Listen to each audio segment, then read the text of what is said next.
بسم اللہ الرحمن الرحیم۔ اردو قواعد کے چینل میں آپ کو خوش آمدید۔ آج جو ہم عنوان پڑھیں گے وہ ہے رموز اوقاف، اور اس عنوان کے مقاصد ہیں رموز اوقاف کی تعریف کر سکیں، رموز اوقاف کا درست استعمال کر سکیں۔ پیارے بچوں، ذرا غور سے دیکھیں، ان علامات کو آپ نے کہیں دیکھا ہے؟ جی، یہ ہمیں سبق میں ملتے ہیں۔ چاہے ہم کوئی مضمون پڑھ رہے ہوں یا کہانی پڑھ رہے ہوں تو ہماری نظر ان علامات پر وہاں پہ پڑتی ہیں، تو ان علامات کو رموز اوقاف کہتے ہیں۔ اور رموز لفظ رمز کی جمع ہے، اور اوقاف لفظ وقت کی جمع ہے، اور رمز کی معنی ہے علامت یا نشان، اور وقت کے معنی ہے ٹھہرنا یا رکنا۔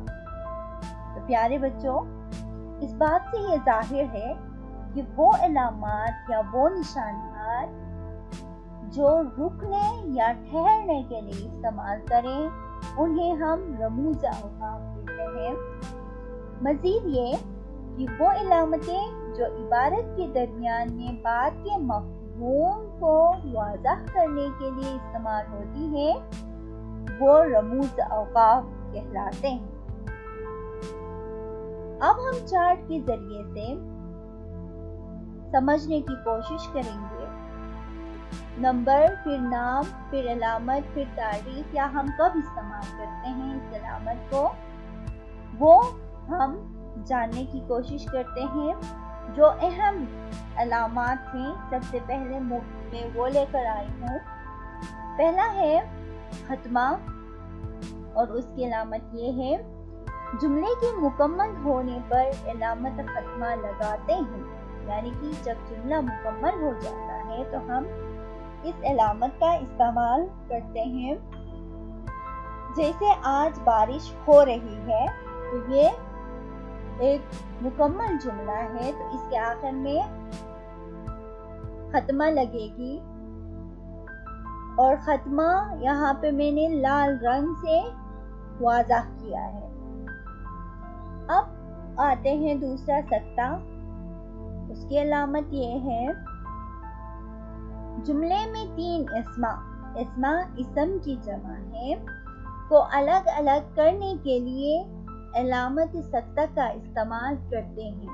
تو اسم کی تعریف آپ کو پتہ ہے، پہلے ویڈیو میں ہم نے شیئر کیا تھا۔ کسی شخص، جگہ یا چیز کے نام کو ہم اسم کہتے ہیں۔ تو یہاں پہ مثال کے ذریعے سمجھانے کی کوشش کروں گی۔ جملہ ہے امی بازار سے آلو، مٹر، گاجر اور پیاز لے کر آئیں۔ یہاں پہ آلو، مٹر اور گاجر یہ 3 اسم کس چیز کے اسم ہیں؟ یہ سبزیوں کے نام ہیں۔